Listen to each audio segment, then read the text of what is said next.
Reporter breaking. വഖഫ് ഹർജികളുമായി ബന്ധപ്പെട്ട് വാർത്താ സമ്മേളനത്തിൽ മുഖ്യമന്ത്രി പറഞ്ഞ വാദം തെറ്റ്. ഹർജികൾ സുപ്രീം കോടതി തള്ളിയെന്നായിരുന്നു ഇന്ന് നടത്തിയ വാർത്താ സമ്മേളനത്തിൽ മുഖ്യമന്ത്രി പറഞ്ഞത്. എന്നാൽ ഹർജികൾ ഇപ്പോഴും സുപ്രീം കോടതിയുടെ പരിഗണനയിൽ തന്നെ. വഖഫ് ഹർജികളിൽ സുപ്രീം കോടതി ഇതുവരെ അന്തിമ തീരുമാനമെടുത്തിട്ടില്ല. കോടതി പുറപ്പെടുവിച്ചത് ഇടക്കാല ഉത്തരവ് മാത്രം. സംസ്ഥാന സർക്കാരും കോൺഗ്രസും ലീഗും ഉൾപ്പെടെയാണ് ഹർജിക്കാർ. വിവാദമായ 14-ാം വകുപ്പിലും സുപ്രീം കോടതി അന്തിമ തീരുമാനം എടുത്തിട്ടില്ല. ഹർജികൾ തള്ളിയതിനാലാണ് അമുസ്ലിങ്ങളെ വയ്ക്കാൻ ഇടത് സർക്കാർ തീരുമാനിച്ചതെന്ന് മുഖ്യമന്ത്രി ഉയർത്തുന്ന വാദം. വാർത്താ സമ്മേളനത്തിൽ മുഖ്യമന്ത്രി പറഞ്ഞ വാദം ഒരിക്കൽ കൂടി കേട്ടുവരാം ആദ്യം. അല്ല, അതിപ്പോ സെൻട്രൽ ആക്ട് അല്ലേ. ഇപ്പൊ കോടതി അതിനെതിരായിട്ട് സെൻട്രൽ ആക്ടിനെതിരായിട്ട് സുപ്രീം കോടതി പോയിട്ട് സുപ്രീം കോടതി അത് തള്ളിയത് കൊണ്ടാണ് പിണറായി സർക്കാർ വഖഫ് ബോർഡ് വെച്ചപ്പോൾ ഞങ്ങൾ ഈ 2 അമുസ്ലിം പ്രതിനിധികളെ ഞങ്ങൾ വെച്ചുകൊള്ളാം. ചിലപ്പോൾ തെരഞ്ഞെടുപ്പിന് മുമ്പായതുകൊണ്ടായിരിക്കും വെക്കായിരുന്നത്. ബൈൻഡിങ് ആണല്ലോ. അതുകൊണ്ടാണല്ലോ പിണറായി സർക്കാർ പറഞ്ഞത് ഞങ്ങൾ ഇല്ലെങ്കിൽ പിണറായി സർക്കാരിന് ഒരു സ്റ്റാൻഡ് എടുക്കാമല്ലോ, വെക്കില്ല. ഈ വാർത്തയുടെ വിശദാംശങ്ങൾ നൽകാൻ ശ്യാം ദേവരാജും ആർ റോഷിപാലുമുണ്ട്. ആദ്യം ശ്യാം ദേവരാജിലേക്ക് പോവുകയാണ്. ശ്യാം, വലിയ വിവാദമായതിന് പിന്നാലെയാണ് ഇപ്പോൾ മുഖ്യമന്ത്രി ഇതുമായി ബന്ധപ്പെട്ട് ഒരു പ്രസ്താവന നടത്താൻ തയ്യാറായത്. പക്ഷേ ഇപ്പോൾ മുഖ്യമന്ത്രി പറഞ്ഞ വാദം തെറ്റെന്ന് പറയുമ്പോൾ എന്താണ് സംഭവിക്കുന്നത്? മുഖ്യമന്ത്രി ഇന്ന് വാർത്താ സമ്മേളനത്തിൽ പറഞ്ഞത്, മന്ത്രിസഭാ യോഗ തീരുമാനങ്ങൾ വിശദീകരിച്ച വാർത്താ സമ്മേളനത്തിൽ പറഞ്ഞത് നമ്മൾ കേട്ടതാണ്. അതിൽ പറഞ്ഞത് ഇങ്ങനെയാണ്: വഖഫ് നിയമത്തിനെതിരെ 2025 വഖഫ് നിയമ ഭേദഗതിക്കെതിരെ സംസ്ഥാന സർക്കാർ സുപ്രീം കോടതിയിൽ പോയി. സുപ്രീം കോടതി അത് തള്ളി. അതുകൊണ്ടാണ് പിണറായി വിജയൻ സർക്കാർ അമുസ്ലിങ്ങളെ ഉൾപ്പെടുത്തുമെന്ന് പറഞ്ഞത്, അങ്ങനെ വിജ്ഞാപനം ഇറക്കിയത് എന്ന കാര്യമാണ് മുഖ്യമന്ത്രി വി.ഡി. സതീശൻ അല്പസമയം മുമ്പ് വാർത്താ സമ്മേളനത്തിൽ വ്യക്തമാക്കിയത്. പക്ഷേ ഇത് വസ്തുതാപരമായി ശരിയല്ല. മുഖ്യമന്ത്രി പറഞ്ഞതിൽ വാസ്തവ വിരുദ്ധത ഉണ്ട്. അത് വഖഫ് നിയമത്തെ സംബന്ധിച്ച മുഖ്യമന്ത്രി തെറ്റിദ്ധരിപ്പിക്കുന്നതാണ്. കാരണം വഖഫ് നിയമം ഭേദഗതി ചോദ്യം ചെയ്തുള്ള ഹർജികൾ സുപ്രീം കോടതി തള്ളിയിട്ടില്ല. അതിപ്പോഴും സുപ്രീം കോടതിയുടെ പരിഗണനയിൽ തന്നെയാണ്. മുഖ്യമന്ത്രി പറഞ്ഞ ആ വാദം തെറ്റാണ്. ഹർജികൾ ഇപ്പോഴും സുപ്രീം കോടതിയുടെ പരിഗണനയിൽ തന്നെയാണ്. വഖഫ് ഹർജികളിൽ സുപ്രീം കോടതി ഇതുവരെയും അന്തിമമായ ഒരു തീരുമാനമോ വിധിയോ എടുത്തിട്ടുമില്ല. ഇതുവരെ പുറപ്പെടുവിച്ചത് ഇടക്കാല ഉത്തരവ് മാത്രമാണ്. സംസ്ഥാന സർക്കാരും കോൺഗ്രസും ലീഗും ഉൾപ്പെടെയുള്ളവർ ഇതിൽ എതിർകക്ഷികളുമാണ്. വിവാദമായ 14-ാം വകുപ്പിൽ സുപ്രീം കോടതി അന്തിമമായ ഒരു തീരുമാനവും എടുത്തിട്ടില്ല. ഹർജികൾ തള്ളിയതിനാലാണ് അമുസ്ലിങ്ങളെ വയ്ക്കാൻ ഇടത് സർക്കാർ തീരുമാനിച്ചത് എന്നായിരുന്നു മുഖ്യമന്ത്രി വാർത്താ സമ്മേളനത്തിൽ പറഞ്ഞത്. പക്ഷേ അത് വസ്തുതയ്ക്ക് വിരുദ്ധമാണ്. ഈ ഹർജി ഇപ്പോഴും സുപ്രീം കോടതിയുടെ പരിഗണനയിലാണ്. നമ്മൾ ഇതിന്റെ ദൃശ്യങ്ങൾ കാണിക്കുന്നത്, അതായത് സുപ്രീം കോടതിയുടെ രേഖകളിൽ ഇപ്പോഴും പെൻഡിങ് എന്നാണ് കാണിക്കുന്നത്. അത് നമുക്ക് തന്നെ വസ്തുതാപരമായി നേരിട്ട് അറിയാവുന്ന കാര്യവുമാണ്. ഇടക്കാല ഉത്തരവ് മാത്രമാണ് വഖഫ് നിയമം ചോദ്യം ചെയ്തുള്ള ഹർജികളിൽ ഇതുവരെയും പുറത്തു വന്നത്. അതിൽ ചില സെക്ഷനുകൾ സ്റ്റേ ചെയ്തു, മറ്റു ചില സെക്ഷനുകളിൽ വിശദമായ വാദം കേട്ടിട്ട് തീരുമാനമെടുക്കാമെന്ന് സുപ്രീം കോടതി വ്യക്തമാക്കുകയും ചെയ്തിരുന്നു. നിയമം ഫോളോ ചെയ്യുന്ന അല്ലെങ്കിൽ പിന്തുടരുന്ന ആളുകൾക്ക് അറിയാം, ഒരു ഇടക്കാല ഉത്തരവ് എന്നത് അത് അന്തിമ വിധി വരും വരെയുള്ള ഒരു ഉത്തരവാണ്. ആ ഇടക്കാല ഉത്തരവ് തന്നെ അന്തിമ വിധി ആകാതിരിക്കാം. പക്ഷേ ഇതിൽ ഈ വഖഫ് നിയമം ചോദ്യം ചെയ്തുള്ള ഹർജികൾ സുപ്രീം കോടതി തള്ളി എന്ന് മുഖ്യമന്ത്രി പറയുന്നത് വസ്തുതാ വിരുദ്ധമാണ്. അത് വസ്തുതാപരമായി ശരിയല്ല. അത്തരം ഹർജികൾ വഖഫ് നിയമം ചോദ്യം ചെയ്തുള്ള സംസ്ഥാന സർക്കാരിന്റെയും മുസ്ലിം ലീഗിന്റെയും കോൺഗ്രസിന്റെയും ഉൾപ്പെടെയുള്ള ഹർജികൾ ഇപ്പോഴും സുപ്രീം കോടതിയുടെ പരിഗണനയിൽ തന്നെയാണ്. തീർച്ചയായിട്ടും ശ്യാം ദേവരാജ് തുടരുക. ആർ റോഷിപാലിലേക്ക് കൂടി ഒന്ന് പോകണം. അതിന് മുൻപ് നമുക്ക് മുഖ്യമന്ത്രിയുടെ വാക്കുകൾ ഒരിക്കൽ കൂടി കേട്ടുവരാം. അല്ല, അതിപ്പോ സെൻട്രൽ ആക്ട് അല്ലേ. ഇപ്പൊ കോടതി അതിനെതിരായിട്ട് സെൻട്രൽ ആക്ടിനെതിരായിട്ട് സുപ്രീം കോടതി പോയിട്ട് സുപ്രീം കോടതി അത് തള്ളിയത് കൊണ്ടാണ് പിണറായി സർക്കാർ വഖഫ് ബോർഡ് വെച്ചപ്പോൾ ഞങ്ങൾ ഈ 2 അമുസ്ലിം പ്രതിനിധികളെ ഞങ്ങൾ വെച്ചുകൊള്ളാം.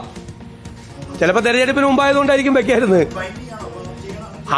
ബൈൻഡിങ് ആണല്ലോ. അതുകൊണ്ടാണല്ലോ പിണറായി സർക്കാർ പറഞ്ഞത് ഞങ്ങൾ ഇല്ലെങ്കിൽ പിണറായി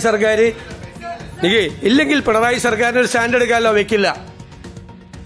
റോഷിപാലുണ്ട്. റോഷിപാലിലേക്കാണ് പോകുന്നത്. റോഷിപാൽ, മുഖ്യമന്ത്രി പറഞ്ഞ വാക്കുകൾ ബോർഡിലെ അമുസ്ലിം നിയമനം മുൻ സർക്കാർ സമ്മതിച്ചതാണ്. ഒപ്പം പറയുന്നത് ഈ പ്രതിപക്ഷ നേതാവ് പിണറായി വിജയൻ വർഗീയത പരത്താൻ ശ്രമിക്കുന്നതടക്കമുള്ള ആരോപണങ്ങൾ കൂടി ഇക്കൂട്ടത്തിൽ ഉന്നയിക്കുകയും ചെയ്യുന്നുണ്ട്. പക്ഷേ ഇത് വസ്തുത പരിശോധിക്കുമ്പോൾ ആ വസ്തുത എത്രത്തോളമാണെന്ന് മുഖ്യമന്ത്രിയുടെ വാക്കുകൾ കഴിഞ്ഞപ്പോൾ തന്നെ നമുക്ക് വ്യക്തമായതാണ്. ഇതിപ്പോൾ സുപ്രീം കോടതിയുടെ പരിഗണനയിൽ തന്നെയുള്ള വിഷയമാണെന്നിരിക്കെ എങ്ങനെയാണ് മുഖ്യമന്ത്രിക്ക് ഇങ്ങനെ പറയാൻ കഴിയുക? ശ്രുതി, ആവർത്തിച്ച് വഖഫ് വിഷയത്തിലെ ചോദ്യത്തിന് മുഖ്യമന്ത്രി തെറ്റിദ്ധരിപ്പിക്കുന്ന മറുപടിയായിരുന്നു വാർത്താ സമ്മേളനത്തിൽ നൽകുന്നത്. അതിന്റെ തെളിവ് കൂടിയാണ് ശ്യാം ദേവരാജ് ഇപ്പോൾ പുറത്തുവിട്ട ഈ സുപ്രീം കോടതിയിലെ കേസുമായി ബന്ധപ്പെട്ട വിവരങ്ങൾ. ഏതായാലും വഖഫ് നിയമ ഭേദഗതിക്കെതിരെ കോൺഗ്രസ് ശക്തമായി തെരുവിലും പാർലമെന്റിനകത്തും പോരാടിയതാണ്. നിയമസഭയിൽ തന്നെ UDF-ഉം LDF-ഉം ചേർന്ന് പ്രമേയവും അവതരിപ്പിച്ചതാണ്.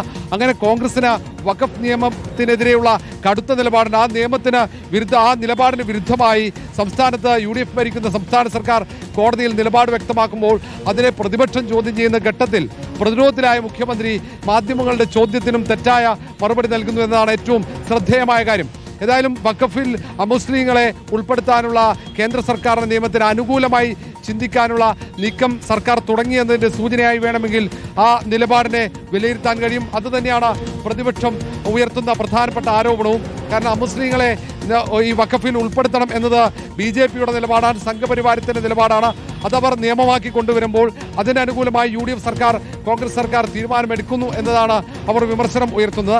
ഏതായാലും ഈ കാര്യത്തിൽ സുപ്രീം കോടതിയിൽ കേസ് നടക്കുമ്പോൾ പോലും ആ കേസുകളൊക്കെ തള്ളി എന്ന നിലപാട് ആണ് മുഖ്യമന്ത്രി സ്വീകരിക്കുന്നത്. അത് ആവർത്തിച്ച് ആ കാര്യത്തിൽ ചോദ്യമുയരുമ്പോഴും അതിന് കൃത്യമായ മറുപടിയല്ല, അതിനെല്ലാം ഉത്തരം മുഖ്യമന്ത്രി നൽകുന്നത് ആ കേസ് പൂർണ്ണമായും തള്ളി എന്നാണ്. അതേസമയം തന്നെ ആ കേസുകൾ ഇപ്പോഴും കോടതിയിൽ നിലനിൽക്കുന്നു എന്നാണ് യാഥാർത്ഥ്യം. എന്തുകൊണ്ടാണ് മുഖ്യമന്ത്രി തെറ്റിദ്ധരിപ്പിക്കുന്ന വിവരങ്ങൾ മാധ്യമങ്ങൾക്ക് മുന്നിൽ വിശദീകരിച്ചതെന്നത് വ്യക്തമാക്കേണ്ടതായിരിക്കുന്നു. ശ്രുതി, തീർച്ചയായിട്ടും എന്തുകൊണ്ടാണ് ഇങ്ങനെ തെറ്റിദ്ധരിപ്പിക്കുന്ന ഒരു വാദം മുഖ്യമന്ത്രി ഉയർത്തിയത് എന്ന് തന്നെയാണ് ചോദ്യം. ശ്യാം ദേവരാജയ്ക്ക് ഒരിക്കൽ കൂടി പോവുകയാണ്. ശ്യാം, ആ ചോദ്യമാണ് എങ്ങനെയാണ് മുഖ്യമന്ത്രി ഇങ്ങനെ പറയുന്നത് എന്നുള്ളത്. അതായത് കോടതി പുറപ്പെടുവിച്ചത് ഇടക്കാല ഉത്തരവ് മാത്രമാണെന്നിരിക്കെ എന്തുകൊണ്ടാണ് മുഖ്യമന്ത്രി ഇങ്ങനെ പറയാൻ കഴിയുക? എന്തായിരിക്കും അതിന്റെ ഒരു മനസ്സിലാക്കാൻ സാധിക്കുന്നത്? ഇത് രണ്ട് കാര്യങ്ങളാണ്. ഒന്ന്, ഇതിന്റെ വസ്തുത ഒരുപക്ഷെ മുഖ്യമന്ത്രിയെ സംബന്ധിച്ച് അറിവില്ലാത്തതായിരിക്കാം. പക്ഷേ അറിവില്ല എന്ന് നമുക്ക് അങ്ങനെ തീർത്തു പറയാൻ കഴിയില്ല. കാരണം വഖഫ് നിയമം നേരത്തെ റോഷിപാൽ സൂചിപ്പിച്ചതുപോലെ തന്നെ കേരളവും രാജ്യമാകെയും തന്നെ ശ്രദ്ധിക്കപ്പെട്ടതും വളരെയധികം വലിയ പ്രതിഷേധങ്ങൾ ഉയർന്നതുമാണ്. അങ്ങനെ ഒരു പ്രതിഷേധം ഉയർത്തിയ മുന്നണിയുടെ നേതാവാണ് VD സതീശൻ. അങ്ങനെ ഒരു പ്രതിഷേധം ഉയർത്തിയ പാർട്ടിയുടെ നേതാവാണ് VD സതീശൻ. അങ്ങനെയുള്ള അദ്ദേഹത്തിന് മുഖ്യമന്ത്രി സ്ഥാനത്തിരിക്കുമ്പോൾ അക്കാര്യത്തിൽ എന്തെങ്കിലും വസ്തുതാവിരുദ്ധമായ സമീപനം എടുക്കാൻ ഒരിക്കലും കഴിയില്ല. പക്ഷെ പറഞ്ഞത്, അതും വാർത്താ സമ്മേളനത്തിൽ തന്നെ പറഞ്ഞത് വസ്തുതാവിരുദ്ധമായ കാര്യവുമാണ്. ഇടത് സർക്കാർ വഖഫ് നിയമം ചോദ്യം ചെയ്തുള്ള ഹർജികൾ സുപ്രീം കോടതി തള്ളി എന്നായിരുന്നു മുഖ്യമന്ത്രി വാർത്താ സമ്മേളനത്തിൽ പറഞ്ഞത്. അത് തെറ്റാണ്. അത് മുഖ്യമന്ത്രിക്ക് വസ്തുതാപരമായ പിശക് സംഭവിച്ചതായിരിക്കാം. അത് തിരുത്തേണ്ടത് മുഖ്യമന്ത്രി തന്നെയാണ്. പക്ഷേ ഇക്കാര്യത്തിൽ ഒരു വാർത്താ സമ്മേളനത്തിൽ പറയുമ്പോൾ പാലിക്കേണ്ടുന്ന ജാഗ്രത മുഖ്യമന്ത്രി എന്ന നിലയിൽ VD സതീശൻ കാണിച്ചിട്ടില്ല എന്നതാണ് ഈ വാക്കുകളിലൂടെ തന്നെ നമുക്ക് വ്യക്തമാവുകയും ചെയ്യുന്നത്. പക്ഷേ അത് തിരുത്തുന്നത് ഇങ്ങനെയാണ്. സുപ്രീം കോടതി ഇപ്പോഴും സുപ്രീം കോടതിയുടെ ഹർജി പരിഗണനയിൽ തന്നെയാണ്. വഖഫ് നിയമം ചോദ്യം ചെയ്തുള്ള ഹർജികൾ അതിപ്പോഴും സുപ്രീം കോടതി ഇനി പരിഗണിക്കാനിരിക്കുന്നു, വിശദമായ വാദം കേൾക്കാനിരിക്കുന്നു, അന്തിമമായ വിധി പുറപ്പെടുവിക്കാനിരിക്കുന്നു. നേരത്തെ വാദം കേട്ടതും വിധി പുറപ്പെടുവിച്ചതും അത് ഇടക്കാല ഉത്തരവ് മാത്രമാണ്. അത് ആ ഇടക്കാല ഉത്തരവ് എന്നത് ഒരിക്കലും ഒരു അന്തിമ ഉത്തരവല്ല. അന്തിമ ഉത്തരവ് വരുന്നത് വരെയുള്ള ഇടക്കാല ഉത്തരവ് മാത്രമാണത്. അതിന് ആ രീതിയിലുള്ള പ്രാധാന്യം മാത്രമാണ്. അതുകൊണ്ട് തന്നെ സ്വാഭാവികമായും കഴിഞ്ഞ സർക്കാർ ആ രീതിയിൽ അത് എന്തുകൊണ്ട് ആ രണ്ട് നിയമനം, മുസ്ലിങ്ങളുടെ നിയമനം വഖഫ് ബോർഡിൽ നടത്തിയില്ല എന്നതിനെ സംബന്ധിച്ച് വിശദീകരിക്കേണ്ടത് LDF-ഉം കഴിഞ്ഞ ഇടത് സർക്കാരുമായി ബന്ധപ്പെട്ട കേന്ദ്രങ്ങളുമാണ്. അവർ ഇക്കാര്യത്തിൽ വിശദീകരണം നൽകുമെന്ന് നമുക്ക് പ്രതീക്ഷിക്കുകയും ചെയ്യാം. പക്ഷേ മുഖ്യമന്ത്രി വഖഫ് നിയമവുമായി ബന്ധപ്പെട്ട് അല്പസമയം മുമ്പ് വാർത്താ സമ്മേളനത്തിൽ പറഞ്ഞത് വസ്തുതാവിരുദ്ധമായ കാര്യമാണ്. തീർച്ചയാണ് വസ്തുതാ വിരുദ്ധമായിട്ടുള്ള കാര്യമാണ് പറഞ്ഞത് എന്നുള്ളതാണ്. വസ്തുതകൾ ഇങ്ങനെയായിരിക്കെ ഹർജികൾ തള്ളിയതിനാലാണ് മുസ്ലിങ്ങളെ വെക്കാൻ ഇടത് സർക്കാർ തീരുമാനിച്ചത് എന്നായിരുന്നു മുഖ്യമന്ത്രി പറഞ്ഞത്. വിശദാംശങ്ങളാണ് ശ്യാം ദേവരാജും RO ശിവാലും നൽകി.